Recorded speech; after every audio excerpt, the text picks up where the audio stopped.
Hi friends, welcome back to Calm in the Chaos Homeschool. So today I'm going to be doing something I do fairly rarely. I'm going to do a small book haul only because I am super excited about some books that I purchased during the Prime sale on Amazon. And I haven't looked at these books yet, so I'm going to be getting a peek inside of these books with you for the first time.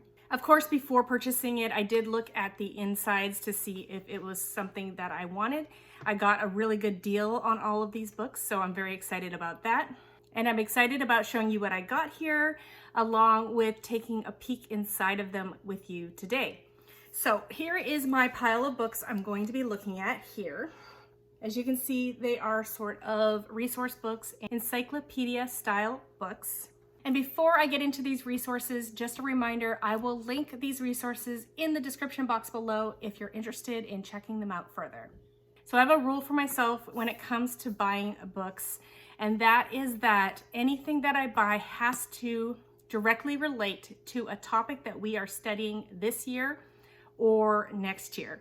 So in order to purchase these books, I had to do a bit of thinking about the future school year and what we're going to be covering next year. And so I knew sort of what books I would be wanting for the upcoming school year. So that sort of started my thinking about next year. So I'm already starting to plan next year, which is not unusual. So I think the best way to showcase these books would not be for me to hold them up for you here and just kind of try to flip through them here. I don't think that would give these books justice.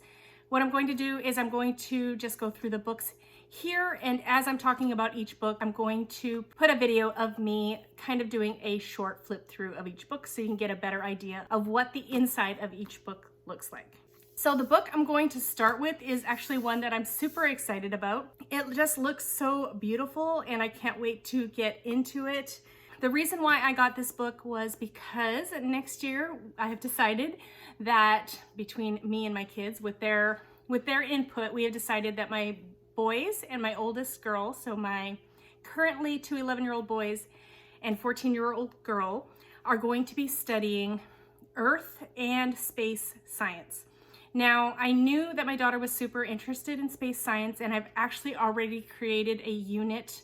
I've already worked very hard and very long on a space science unit for her that would take half of the year. And so I'm definitely going to be using that unit with her, and I'll see how I do with my boys as far as that goes. I'm not decided on that yet, if they're going to do the unit as well. It is something I actually spent a lot of time working at. It has a collection of encyclopedia type books, living books, YouTube videos, things like that. And so it's something that I'm going to try to clean up as best as possible. And I might be offering it to all of you at a future date. So maybe let me know in the comments below if a space science with living books and encyclopedias and YouTube videos and activities and things like that is something that you would be interested in. So I created that space science unit. And then I wanted the other half of the year to be Earth science. And I kind of decided that I wanted to maybe put something together similar to my space science unit. So I needed some really good books to use in the development of that unit. So we'll see how things go. But I saw this book and it looked beautiful. So The Wondrous Workings of Planet Earth, Understanding Our World and Its Ecosystems. All right, so let's take a look inside this book. I really just like the look of the pictures. I like the information that it has in the table of contents. And I just felt like it was a good book that we could use as a guide in creating this unit. It has a lot of really good topics and it gives the information in a very concise manner. As you can see, it takes like a page or half of a page to explain certain concepts. So I like that. It's not super wordy. I love the pictures. Just look at that. That diagram is just beautiful. And then in the middle of the book, it will cover all of the continents and the different ecosystems in the continents. So as you can see, you could go through and learn about a lot of different ecosystems in the world. Now I'm going to just go flip to the back because this is just a lot of the ecosystems in the world here, all the way to the polar ice caps, the Arctic Circle, the Antarctic tundra, and even the aquatic ecosystems.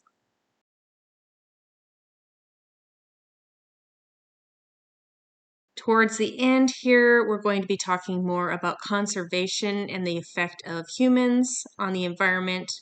So here we have the cycles of nature, the carbon cycle, nitrogen cycle, phosphorus cycle, water cycle. And we talk about plants, and then here's where it talks about humans and planet Earth, how the farm affects the earth, how the city affects the earth, and how we impact nature, climate change, and how to protect our planet. So yeah, just a very beautiful book. So that one is the first book and probably the one I'm most excited about. It just looks beautiful to me. Next, along those lines, in studying earth science, I really debated on which one to get. There's a whole bunch of really good books that were available, but I decided to go with this one, DK's Smithsonian Geography, a visual encyclopedia. What I'm looking for is information as well as ease of reading, not too cluttered. So we'll see if I got the right one with this one. So this one is Geography, a visual encyclopedia, explores every aspect of our world from the core to the outer atmosphere, from the North to the South Pole, from natural processes to human impact. So I don't feel like I have a lot of specifically geography things yet, so I was excited to pick that up for next year. All right, so let's see if I got what I was looking for with this. I want an encyclopedia with good information, but not an overwhelming amount of information. I'm basically wanting this to be a guide for me for when I'm planning my earth science unit, and I feel like this has all the topics that will help me plan that out, all the important topics to cover. As of next year, I will basically have 3 middle schoolers and 1 technically high schooler. So it will be 2 middle schoolers and the high schooler who would be doing this earth science unit. And I would just be using these topics to plan out my unit. I do feel like the information is good. Let me take a look at some other sections here for you. I feel like there's a lot of good information, but it is not too cluttered, too overwhelming. I'm just going to keep going and show you a few of the different sections that they have in here. I really love diagrams like that. And there's just not too much information on a page that's super important.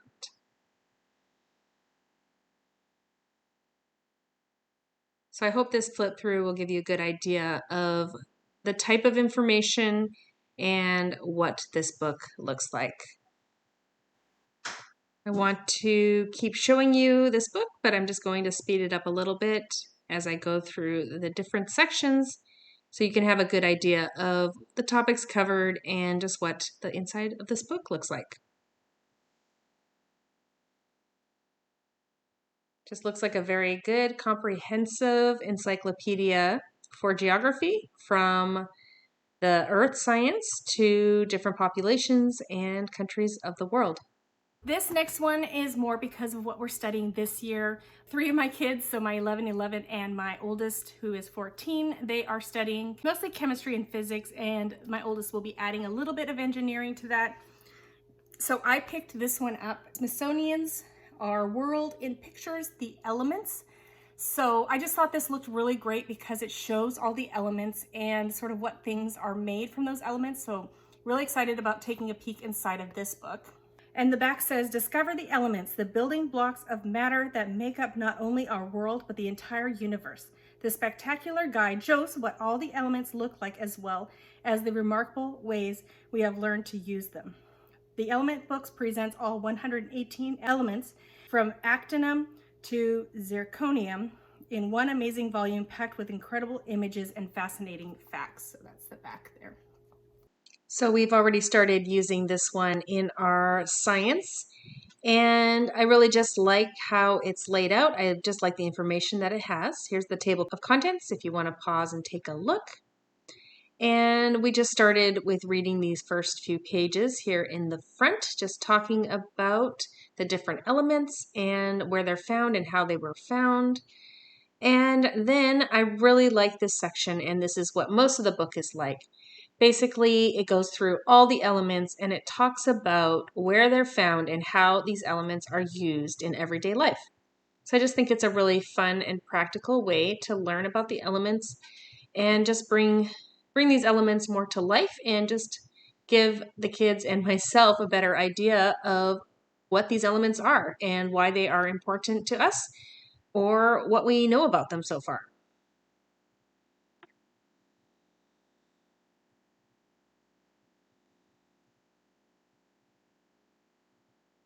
So the next two are art resources. I went with these art resources because I feel like we have been doing the Simply Charlotte Mason portfolios and that has been great, but I am ready to study more art, maybe art theory, if it's art theory, or learning more about the artists using just encyclopedias or materials that we have on hand. So the first one I got here was DK Art That Changed the World. And the back says, from cave paintings to abstract expression, this is an extraordinary journey through the history of art. Okay, so let's take a look inside of this one. So I will admit I did this flip through a bit earlier and now I'm doing a voiceover for my flip through. So I know a little bit more about what I'm talking about here. So here we have the table of contents. And then I do want you to notice that there might be some art that you would find inappropriate for your family. Definitely use caution. I did cut out a few pages of this book just because I didn't even want to show it on my channel. So I am going to be keeping this art book in my own section and I'm going to be pre-looking at things before I share them with my kids. Like I said, my kids are middle school going into high school. I do have one daughter who is super into art, and she's one that I feel like I would feel comfortable just handing her this book, but I have a few kids I definitely would not feel comfortable with them just perusing this book. So do keep that in mind. There are a lot of different types of artwork, and I would say the very last one is extra, extra special. So just keep that in mind if you do end up purchasing this book. It is a book for more high school level and adults, and some things may not be appropriate for your own family. You'll just have to decide that. So I'm just going to let this flip through a few more pages. I like how it's broken up into the different time eras. I can see us going through, picking and choosing some of the pages and maybe covering up a few pages with sticky notes, but I think it'd be a very thorough book for an art student who's going through maybe art history, and it's going to pair nicely with the next book that I'm going to show you in this video.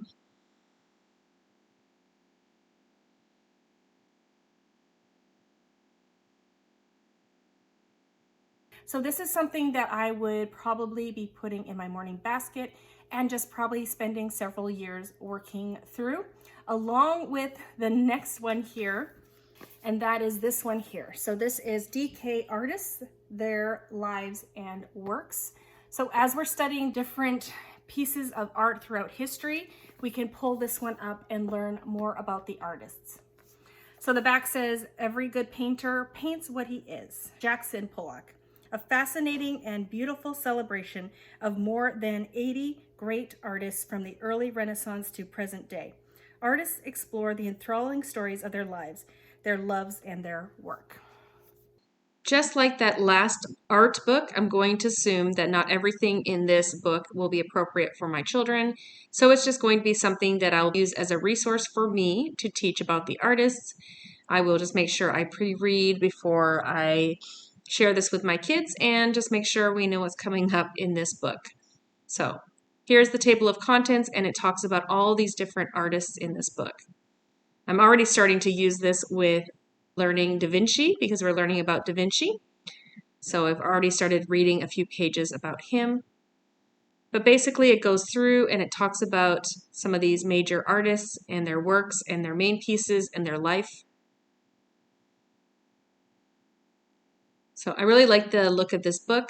I think it's laid out very nicely.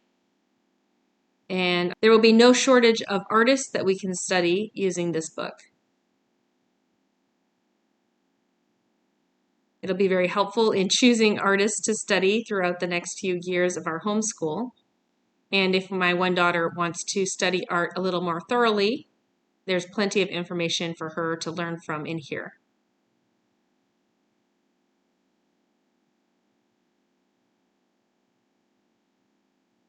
This book looks a little more safe to me than the last one. Doesn't have as many questionable pieces of art. So if you're wondering between the two, I would probably go with this one if you were more concerned about having some art that might not be appropriate for your kids. I feel like this one is just safer in my flip through of the two books. So those are 5 new resources that I have in my homeschool. I'm super excited about them. Like I said, I got a really good deal on them during the Prime Day sales. I also had like $100 of credit on my credit card. So it feels like I got them for free. Obviously I didn't, but it feels like that. So I'm excited to use these resources next year. Like I said, let me know if you're interested possibly in a look at least at my space science unit once I've completed it. I would love to give you all an overview of it and see if you're interested in using something like that. And I'll see how the development of the earth science unit goes. We'll see if I feel like that's something I would want to make available to people. But also let me know if any of these resources look exciting to you. I would love to hear if you have any experience with them or which ones look like a lot of fun for you. So thank you so much for coming today, and I hope to see you all in my next video. Bye everyone.